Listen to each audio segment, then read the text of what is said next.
Hello. Good evening, everyone. Welcome back to Midlife Identity. I am Monica here. Today with us, we have Lena Fenn, who's the author of the book Shattering the Mirror. It's a memoir that traces her journey from her childhood, marked with emotional neglect, to a midlife awakening of healing and self expression. She learned to survive through dissociation, excelling academically, climbing the corporate ladder, and moving through life by inhabiting her own life. At 51, facing her mother, who was just passing on, Lena's wrapped mirror finally shattered. That moment became the catalyst for transformation.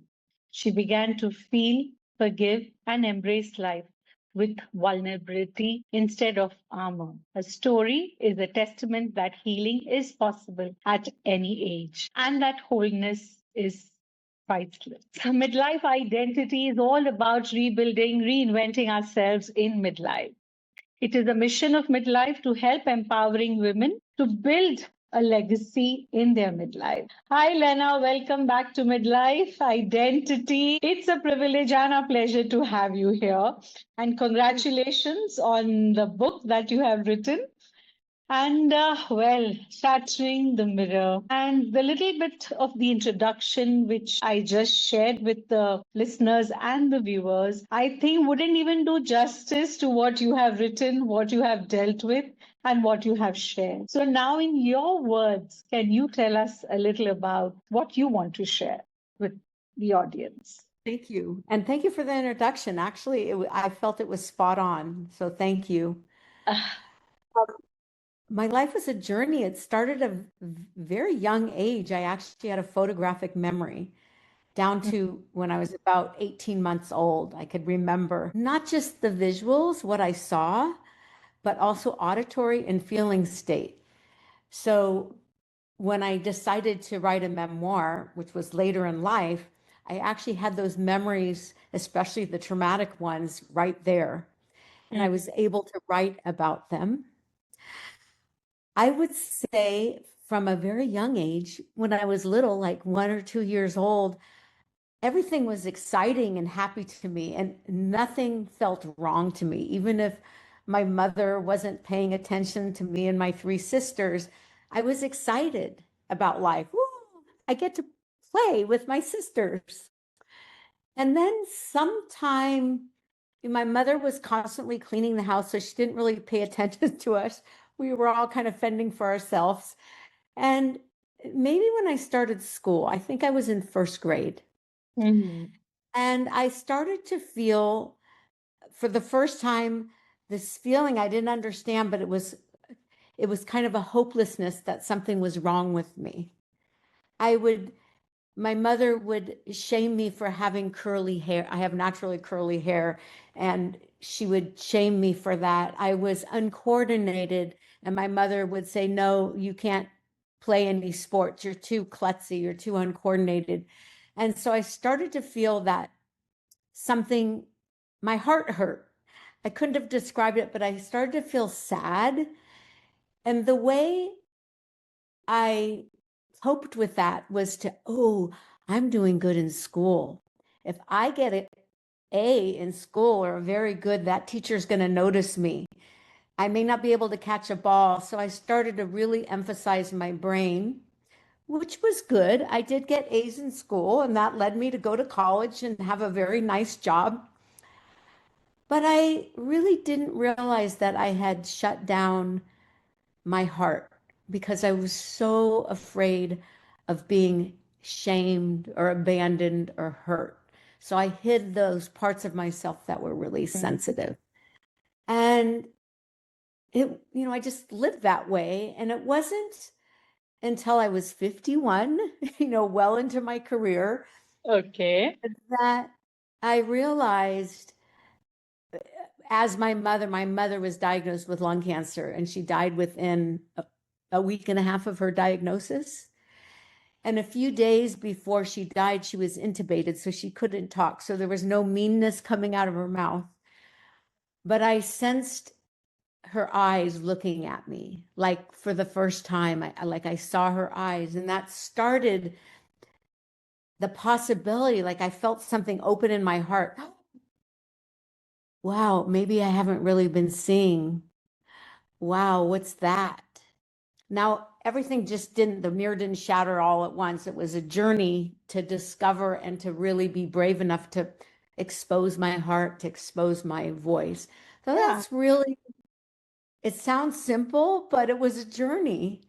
And I'm now in my late 60s, and I'm very thankful that I took the journey, because I feel, even though my memory may not be as good and I don't really have the photographic memory I used to have, my heart feels more open than it's ever felt. Even with all this craziness in the world, I feel like I could be in the moment and actually be a blessing to the moment instead of a curse. Beautiful. So My God, that's that's my story in a nutshell. It was a big journey, and I'm really glad I didn't miss that memo, that I didn't live my whole life just trying to chase the achievements or chase the rewards, that instead I dropped into a place where I could hug my grandchildren with more authenticity, where I could have a good conversation with a friend with more authenticity, that I could actually sing and I could actually dance. And it doesn't matter if I can't catch a ball, I can still move to the music. So that's my story. And I feel very blessed that at age 68, it's never too late to. course. Yes, I agree on that. It's never too late. And that's what midlife identity is all about, right? Yeah. Building and reinventing ourselves in midlife, as you Yeah. said. But I think whatever now, as you have shared, it's too being too brave to be able to share it out with the world. How did you come to that part where you could be that brave to actually share your story? Oh my gosh, that's such a good question, because when I think back on now, I always had a very active imagination, and I loved to write from a very early age. And I remember, this is in the day, I was probably in second grade, where you can walk to the drugstore by yourself and get your piggy bank. And I bought a diary, and Oh. I wrote all about the boy I had a crush on in second grade. And I wrote all about my love for him. This is a second grader. And I hid it under my bed. And the next day I came home from school, and my mother was holding the diary. And how dare you? How dare you write such things? You should be ashamed of yourself. I was mortified. I was mortified. I felt like there was something wrong with me. I went to my bedroom and cried. And then when my father came home later, and then my sisters were all home, as soon as my mother came to the door, she read the diary out loud, that passage out loud to my father, and my three sisters were listening.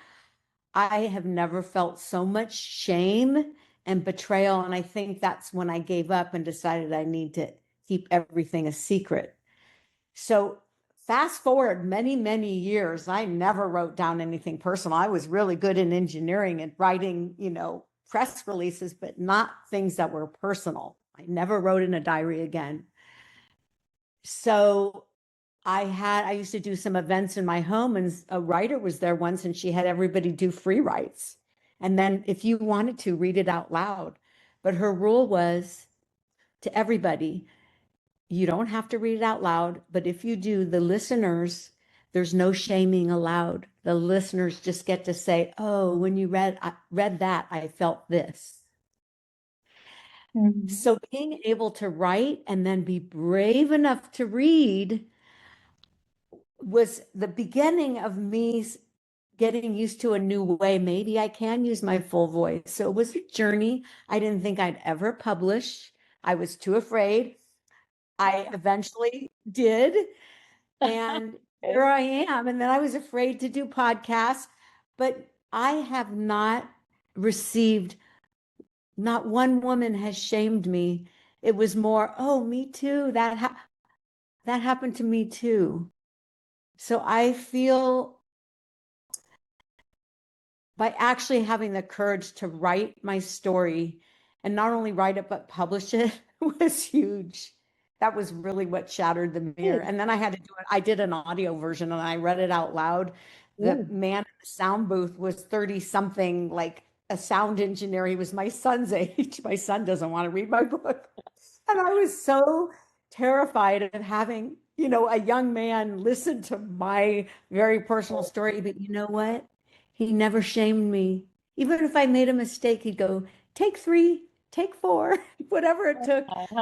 It was so, that allowed me, reading my story out loud and having a listener that did not shame me was like the antidote to that final wound. And I really feel after that experience, I'm like, oh, I arrived. I'm brave. I'll say whatever I want. It's going to be kind, but I'm not afraid anymore. And that was really, that just happened in the last year. So it was a journey, but I will say reading it out loud was even scarier than writing it down.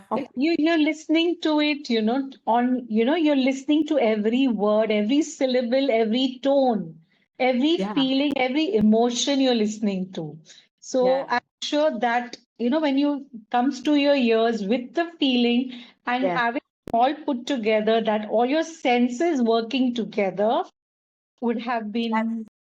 Yes, that's it. And it's the same with singing. I used to be afraid of singing, and I used to kind of be in my head. And I finally realized, and it was the same of speaking my story out loud, that my voice has a vibration to it that has, if I'm really in my authentic self, that vibration has a special tone. And even if I'm afraid, if I just fill the space and receive at the same time, I could portray somebody being afraid. I could portray anger. I could portray joy. I just have learned that voice is more than just speaking. It's actually the feeling state that goes with it. So I'm not just going blah, blah, blah, blah, blah, blah, blah, blah, blah. I'm actually, taking a breath and feeling my feelings at the same time I'm speaking. It has much more impact on the listener.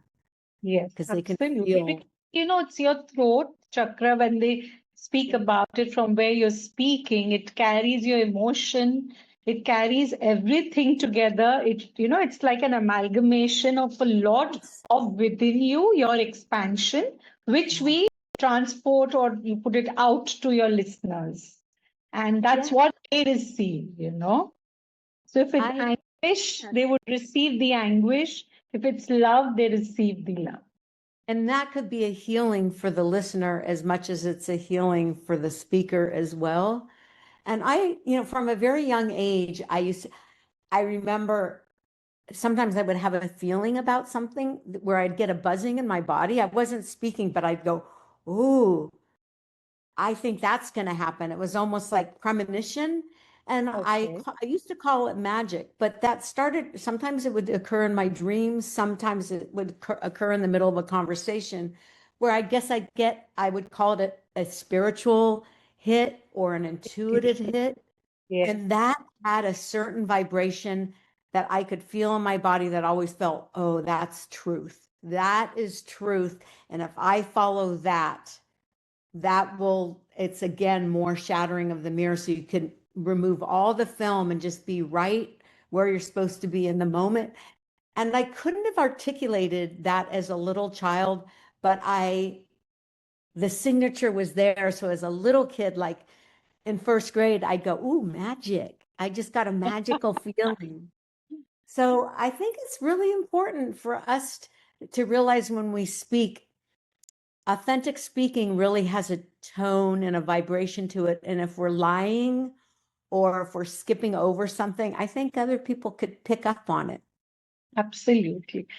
But I mean, every word that you're sharing right now is all from your heart, definitely. But it still intrigues me, like first is you've been very brave to be able to put all your thoughts, feelings, all that you have gone through and sharing it with the world. That's very brave, as you just said that about the audiobook, what you spoke about. But on your face right now, there is not a single trace of all that you have gone through. How did you manage to reach here? I, well, I had a very long journey of being smart and getting all my work done and dotting the I's and crossing the T's. And when my mother died, that kind of shattered that piece. And then I took a journey, which was the opposite of, I left the engineering job and I became, everything I did, I didn't want to be precise. I didn't want to do precision painting. I did free form painting, abstract. When I wrote, I just didn't have it very precise. I just wrote as fast as I could, whatever came out. That started a journey of, my mother called me uncoordinated, but well, I could dance freeform and follow the rhythm. So I spent, I would say, at least a decade of exploring my body, how it felt to dance actually to the rhythm of music, to actually sing with the rhythm of spirit, whatever you want to say. Didn't happen overnight. And I made lots of messes, but I got brave and it's like, okay, well, I went off key. That's okay. Okay, I tripped over my own feet. That's okay.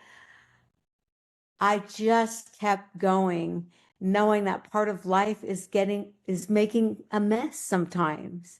But if we're in the moment, we could apologize for it, or we can say, oh, I could do better. Or I could say, oh, that was funny. Like my little 2-year-old granddaughter, that's funny, So I changed my belief system to allow myself to be more real.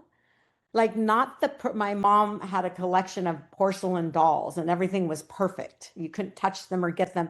And I decided that curly hair, this is what I have. It's going to be messy unless I go through and straighten it. So I guess what I say, I learned to let go and let life and the wind and the magic and conversations and love carry me in a way that was generating motion, generating kindness. It wasn't perfection. I can make a mistake, but sometimes in mistakes, there's gifts. I am so glad that I took the journey. It started at 51. I'm now 68, and I could say, wow, I don't always remember what I did yesterday. I'm getting older. Sometimes trip over my feet. But inside, I feel like that same little kid when I was 2 years old that would be going, Oh, yes.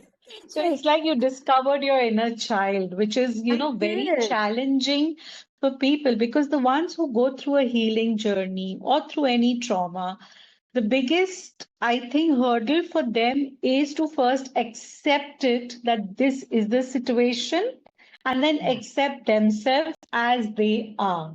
So that distance between acceptance, awareness is so difficult to reach. And that's, when you've crossed all of those to be that inner child and that excitement which you're feeling, okay, you're all set to have some fun and dance, right? That's yes, something else happened just this year that you never know what's going to happen that will give you even more transformation. When I was two and a half, and my older sister, she was only 14 months older than me. And on this particular day, it was the first time I decided I wasn't going to give her the block that she wanted. I always used to give her everything. And I held on to it so tight and she grabbed so tight. The next thing that happened was I felt myself flying towards a window. And that feeling of flying was the most terrifying thing I had experienced. And the last memory is I grabbed onto drapes. It was one of those floor to ceiling, untempered glass windows. The next thing I was sitting, I can't remember what happened, but I was sitting on the floor and my mother, who was talking on the phone, came at me with a towel and told me, do not let go of the towel. So I had a towel pressed to my face. She puts me in the car. Older sister gets in the car. She starts to drive off. She slams on the brake. I'm still holding the towel because she forgot the baby in the house. I mean, this was before cell phones, right? So I didn't know then. obviously I go to the hospital. I didn't know what it was. And I still remember to this day, a man in a funny blue hat coming and looking at me and said, "I'm your doctor." He told me his name, and you're going to be okay. And then I felt he put me to sleep. I didn't know that. But when I woke up, my mother looked at me in the eyes and said I was really brave when the doctor sewed my nose back on. My nose was severed. I had no idea. Even with the photograaph, I can't remember blood. I can't remember pain. Didn't know I was holding my own nose.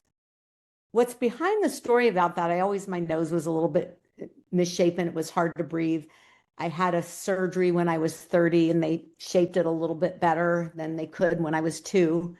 And it was only till a couple of years ago I started having trouble breathing from my nose. And a doctor in San Francisco needed to rebuild my nose. I actually have a cadaver rib. Mhm. When he took the packing out like a week later, I had in the chair a panic attack because the feeling of air going up my nose was like a super highway. And I literally was like, "What's wrong?" And he goes, "That's your breath." Had that experience. And I had no idea what full breath really was from the time I was a young child. After that happened, when I walked to my car, I was having mini panic attacks because I wasn't used to breathing. I didn't realize how much I was breathing through my mouth before. I finally after a couple of days, I got used to it, and I realized having full breath was the key to my full presence. So that, I could breathe somebody in. You can breathe. I didn't even know that I was doing it because I had a lifelong habit of kind of, and that, when I used to meditate, I used to, You're so used to those short breaths, and that's yeah, what new life is about. That's what it it is. is about full breath. And I would say one of the biggest miracles in finding allowing myself to stay in my full space was having full breath. And I didn't even know I really didn't have it. And so I feel like that's a miracle. Wow. I mean, that is, see, so whatever you are sharing with us right now, and all my listeners, our viewers, listeners, I would just like to tell them that everything is possible in life, and there is so much in life that we are not even aware of, and we just lock ourselves into that. And as you spoke about how I mean, you've been very brave. I still can't get over that, to be very honest. It really overwhelms me when I speak about this because every feeling, to cross each feeling and letting go. It's like you turn this page, you read it, you go through it, you accept it, you understand it, and you say, fine, it's done. It was a last page, move on. So, keep on turning pages, keeping going on to the next and letting go, or just Yes, staring let it and just go. throwing them off. It takes a lot. It is not easy. As you said, that was a journey. It's a journey. And I think that grabbing onto the drapes was a metaphor. So really my whole life, I did some version of, oh my gosh, the world is moving too fast. I'm scared, but I don't want anybody to know it. So I'm going to grab on really tightly.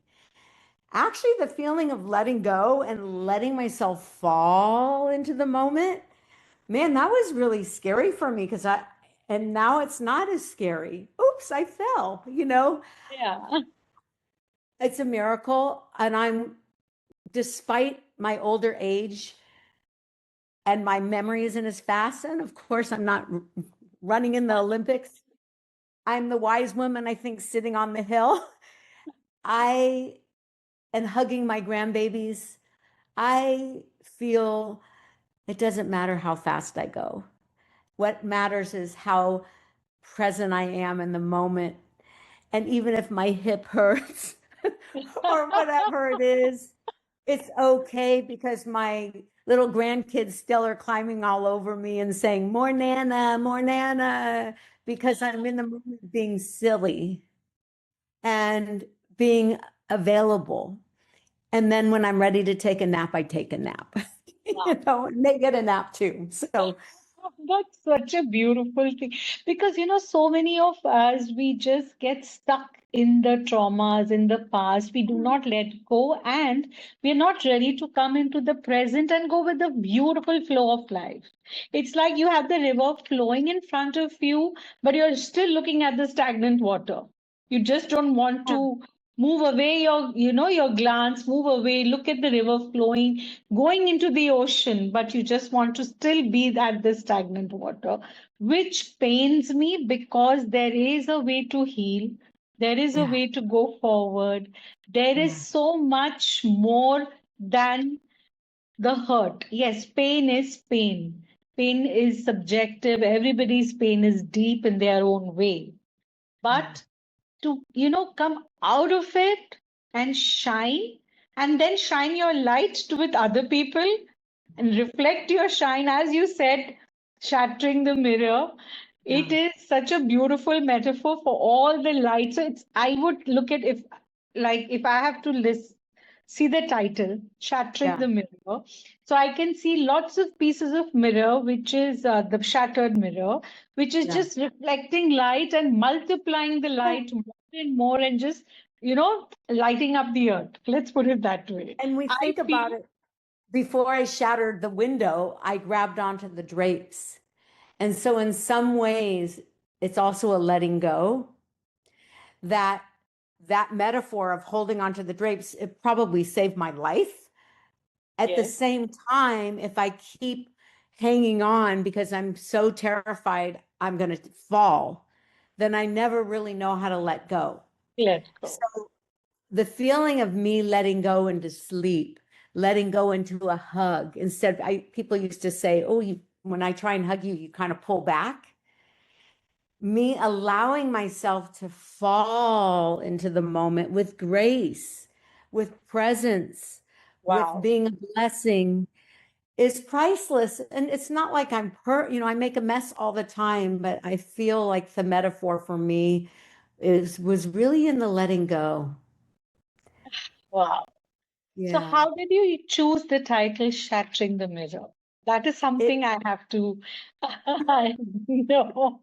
it came, I had already started writing, not thinking I would publish, but there was something, it came to me, Shattering the Mirror, and I Googled shatteringthemirror.com, and no one had taken it. So way early on, I claimed that title. And I'm Okay. glad I did because that title has never changed. And I feel the shattering of the mirror is shattering projections, shattering a window, looking at a false self in the mirror. For me, it represented pain, it represented Okay. freedom, all of it. Like pain, freedom, liberation, holding back, grabbing on, being terrified to die, whatever it is. That shattering of the mirror, the original one, it severed my nose. But there's so many metaphors that you could use for looking into a mirror. And I think my mother tells me, I'm too fat and, I'm never going to be a ballerina, that kind of thing. So there was all those false projections about, well, my mom's really, really thin. So perhaps it was her mirror that needed to be shattered. So, but I've forgiven my mom. You You know, I, she grew up during the Depression. During World War II, she was an only child. Her dad worked two jobs. She used to have to walk her grandfather home from the bar after school. She had a lot of trauma. And back then, there was probably not the tools that we have now. And so she was acting out. It wasn't great. She was abusive, but I don't think she received the support that she needed. So I forgive her. She did the best she could. That's so beautiful. So this comes from a place where you have healed with a larger heart, where Yeah. you understand better. And I'll tell you, it is more about you. It doesn't speak about anyone else. Yeah, The journey to shatter the mirror, shatter many different projections is priceless. It's painful, it's joyful, but it's priceless because once we remove the film around us that stops us from being fully present in the moment, then we really can be a blessing to life. Who's ever in front of you, you could look in their eyes and not be afraid of making eye contact. If it seems like they're suffering, you can say, perhaps have a conversation with them that leads to healing. If somebody seems upset, there's always a hug or maybe a kind word. It's not being fake, but really removing all the blocks to being fully present and doing your very best, no matter what happens, even if the world's upside down and people are crazy, to do your best to be a blessing to the moment instead of a curse. Yeah, It's but just see, as simple of getting a nice cup of tea and saying thank you. yeah, there's my tea, and thank you to See? you for sharing these beautiful thoughts. But see, what you're saying is so beautiful, but there are so many of us who feel we can't get there. We cannot get there. How does one get there? So, when you say there's a hug, but something within you holds you back to even go and give a hug. You hold Exactly. back so much. Or smile. You want to smile, but that anger, that sadness, and that trauma doesn't let you smile. And you keep changing your personality as per your circumstances around you every single day, or rather, I could say every single moment. You are a Yeah. different person with this circumstance. So, this happened to me. I react in a particular way, which is not the authentic me. So, Yeah. how does that one person come around to be able to do that? I could only speak for myself and say it didn't happen overnight. It didn't, all of a sudden, one day, I looked in somebody's eyes authentically and thanked them for a cup of coffee or listened to a full conversation. It didn't happen overnight because it took a while. Because if you develop the patterns, especially when you're really young, it becomes a habit, it becomes your reality. And it took, I think the universe sends you dreams and signals along the way.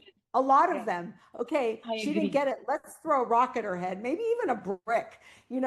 Like I keep walking into the same wall until all of a sudden, and sometimes we never get it, but it Yeah, was bit by bit when you face the moment maybe differently than you have.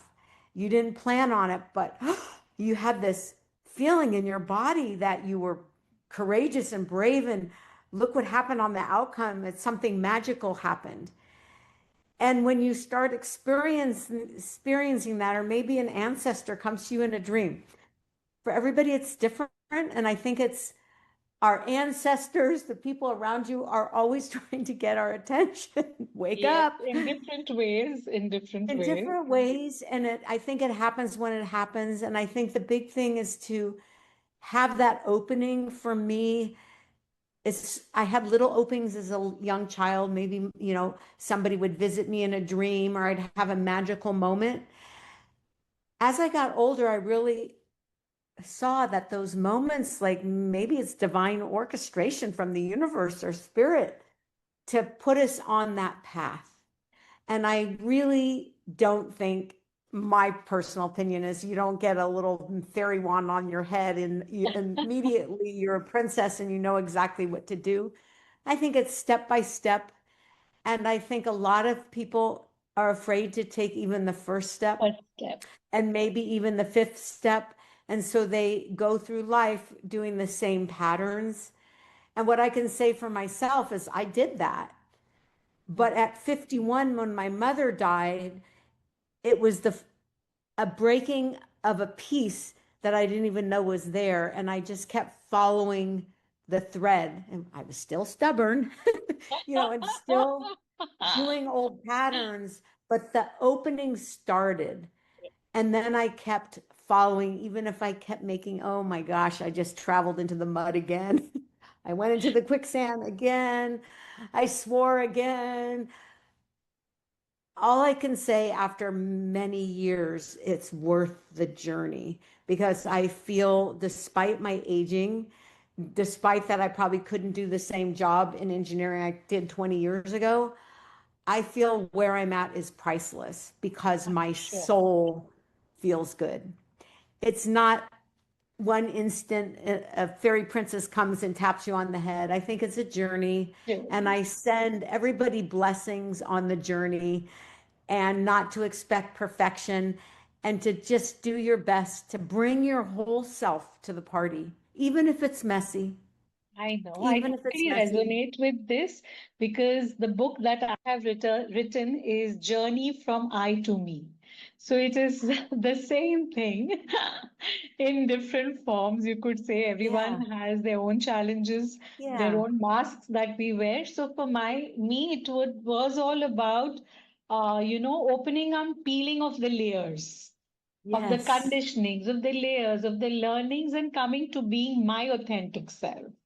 So when yay, you say, so you keep knocking on the wall, and yeah, as you say, it yeah, is because you keep having those patterns till you learn your lessons.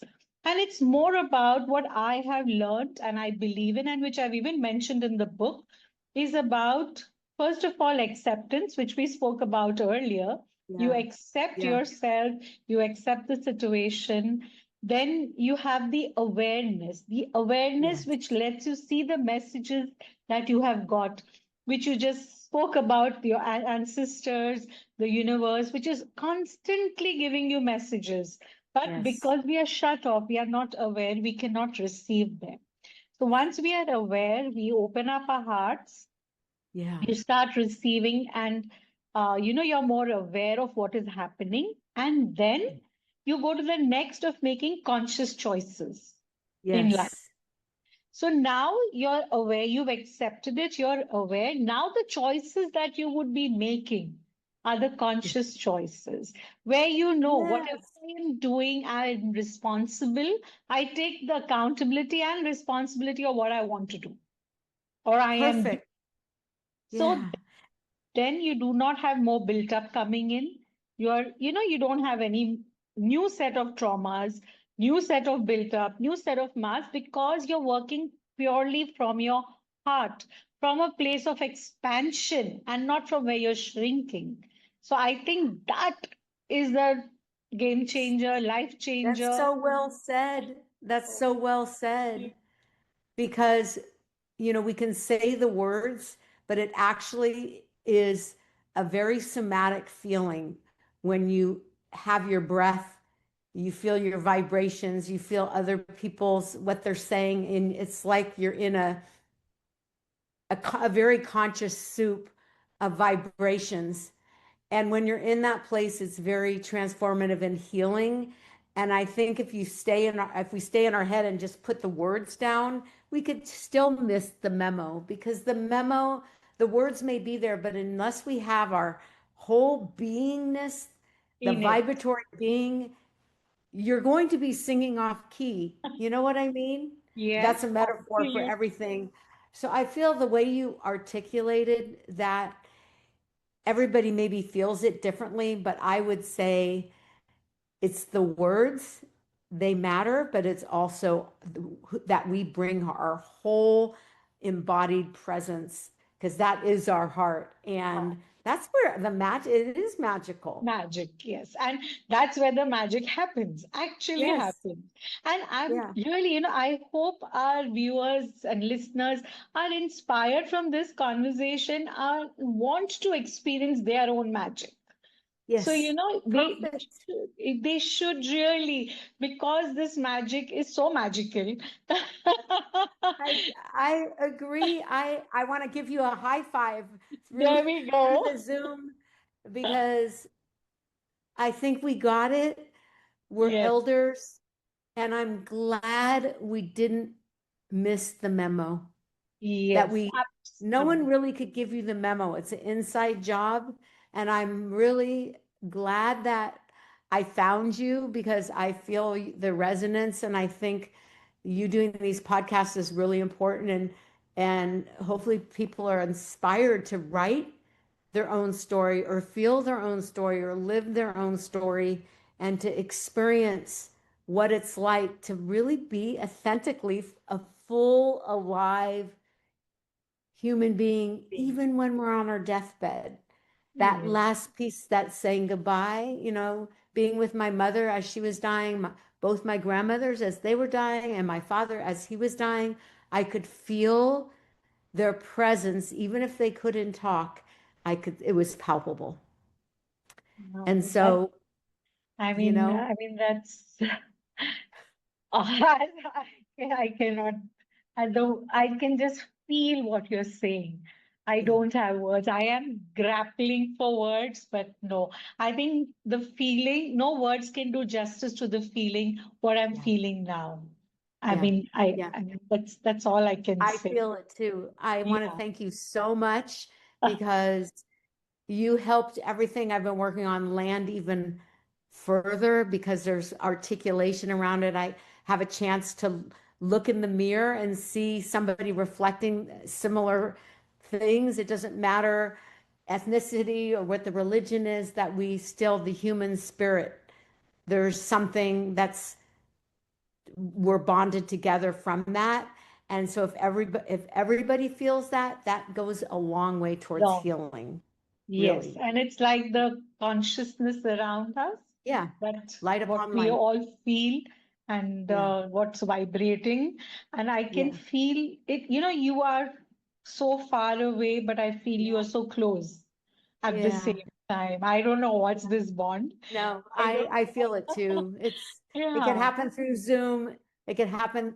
I feel like I'm giving you a hug, even though if you're very far away. And so yes. I want to thank you so much for bringing all this to helping me articulate and being on the surface for really what writing the book was all about. It's so much beyond the words now, beyond the text.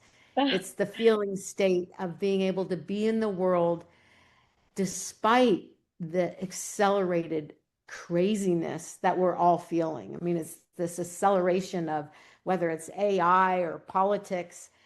And the best we can do is to try and be right side up, Yeah, and and just be our authentic soul selves. Let's put it yeah, that way. exactly. You know? Thank you so much. Oh Thank my you. God, that's such sweet words from you. Thank you. And I really appreciate every word that you have said, all your feelings that you have put in. And as I said, I feel so, I have no words left. Yeah, For me, I feel so much that the words just fail. They just yeah. fail me at moments like these. And it's perfect because I feel Yeah, them, I right? know. I feel them. I'm just sending you so many blessings and so much love. And Oh my thank you God. so much. And I don't know what time it is where you are, but I hope you have a good night or whatever time it is. We are at just 6:45 in the evening. Okay. Yes, and it was a pleasure speaking to you. And I think we'll reconnect again, and then we will take it to another Yeah, podcast where we will talk about all the fun things what one can do in life too. Yes, absolutely. and All right. thank you for gracing today. It was so wonderful connecting, speaking to you, and yeah. I'm glad the computers finally behaved themselves. That was worth Yes. it. So it was meant to happen some way or the Exactly. other, right? Exactly. Thank you so Yes, much and many thank you. blessings to you. Yes, same to you. Take care. Bye. See you. Bye. Bye.